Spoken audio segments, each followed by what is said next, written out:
And now, the conclusion of the Muscular Dystrophy Awareness Group build, codename Bad Judge, sponsored by George over Vision 124. Check him out, folks. He builds real nice stuff. If he can't make it look good, it wasn't meant to look good. Here we go, ladies and gentlemen. Our Bad Judge is done. Happy, happy, joy, joy. We couldn't sleep last night, so we got some more work done on this guy. And next thing I know, it was done. I don't know if the elves showed up to the workshop here and helped the shoemaker at all, but I can't argue with the results, right? She's a beauty. So, what did we do? We used some Tamiya orange, and the color number is TS12, as a matter of fact. And a couple coats of gloss over the top of that, which is TS13. And then we did some of the kit decals on top of that. Now, we haven't used any gloss coat over the decals at all. We just went ahead and did the polishing and sanding and all that kind of stuff, and then put the decals on. We had kind of a question that the decals were going to actually look good, so I wasn't worried about trying to lay down clear coat over the top of them, and we just went ahead and did it. We're going to let the decals do what they want to do. We're going to experiment with this one and see where it goes. Maybe later on I can source some better quality decals and then apply those. But for now, you know, I'm not really complaining too much, even though it sounds like it. So what we did was we added parts box tires, both front and rear. And did a little bit of highlighting on the Goodyears, but we wanted to use some nice fatties in the back here because we figure that this car is going to be a race strip king and also a real street beast. So we want to have as much traction back there as we can get. So the fatty wheels in the back really help the back end of this car, because the back ends of these cars can look a little on the heavy side. And if we're using some skinny narrow tires, it just really accentuates that. Also, the rear track on this one here happened to be a little on the narrow side, so the kit tires were tucked in pretty deep in the front, which really accentuated the Pontiac wide track in the front, a little too much so. Anyway, I'm not arguing with the results on that. They turned out great. It really looks the part. The interior, we did have a little trouble with that. We mentioned that in some videos in the past.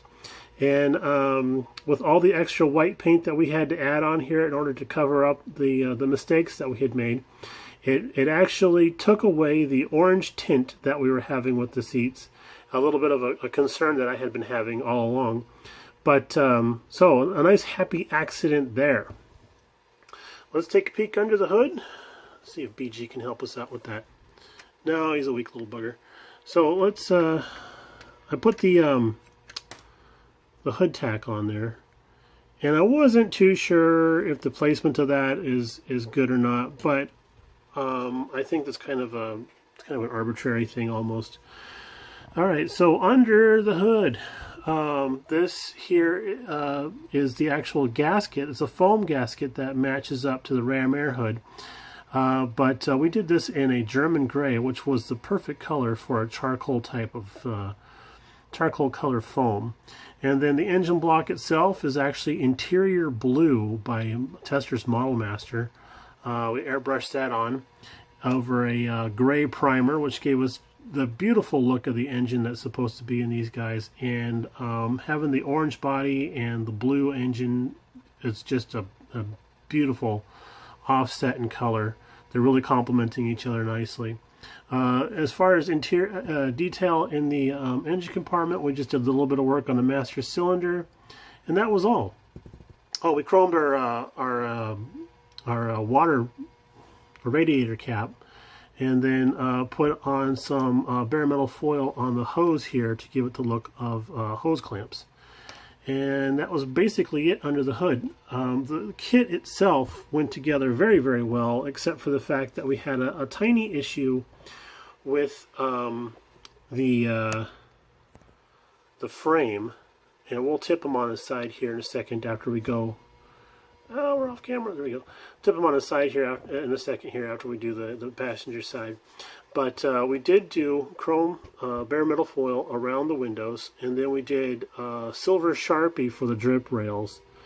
Molotow pen sometimes gets kind of goopy, kind of drippy, and it doesn't want to follow a very sharp line like that. It'll spill over or run off. So Sharpie seems to be the trick when it comes to an edge like that. As a matter of fact, we also did Sharpie around the wheel well openings. And speaking of wheels, you see how far back this guy is set? That's just how it wanted to be, so we went with it. I figured that perhaps in the 1/1 cars it does have kind of an offset like that as well.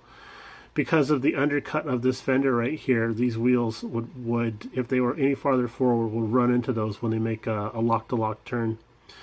We got some bare metal foil running along the bottom strip here, which matches up with the wheel wells. Ooh, get my hand in there, sorry. And then did door handles. We polished the entire body using some polishing films and a little bit of Meguiar's headlight polish. We found out that in the past I'd used that on just regular old enamel gloss paint and never had a problem, but with this Tamiya gloss paint, the TS13, if you put some of that stuff on there, the Meguiar's headlight stuff, if you put that on there, work with it right away. Don't let it sit there for any amount of time, because it might discolor or mess up the clear coat. We have a little area right up here that we were able to actually work out, but the polish has more than just grit in there. There's some chemicals in there that also help deoxidize plastic and whatever. So we're going to be looking around for another product perhaps to use when we use a Tamiya clear coat. Anyhow, we're getting kind of long here for a final. Got our Judge decals on there, and we used some photo etch license plate brackets because I thought that would look really cool, help tie it all together. Our taillights are actually just red Sharpie over the chrome, and that looks not too bad. Coming around the back here, we got bare metal foil on the rear window screen, and we just left the rear view mirror in kit chrome. So let's take a look at the undersides, and we'll do it on this side so we don't bust off the mirror. And we did restoration overspray.